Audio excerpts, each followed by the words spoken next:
Hace muchos años que Fermín no venía por Valencia, más de 10 años, y nos hemos enterado que iba a hacer una gira y hemos pensado que esta vez sí que tenía que venir por Valencia. Hemos hecho todo lo posible para hacer el concierto. Hemos tenido muchos problemas porque la Asociación de Víctimas del Terrorismo y grupos afines a la extrema derecha valenciana han intentado boicotearlo, pero finalmente pues bueno, no han prosperado las denuncias y estamos aquí para disfrutar, ¿no?, de un concierto y sin tener que censurar a nadie.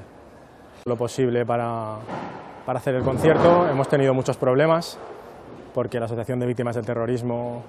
Hace muchos años que Fermín no venía por Valencia, más de 10 años, y nos hemos enterado que iba a hacer una gira y hemos pensado que esta vez sí que tenía que venir por Valencia. Hemos hecho todo y grupos afines a la extrema derecha valenciana han intentado boicotearlo, pero finalmente pues bueno, no han prosperado las denuncias y estamos aquí para disfrutar, ¿no?,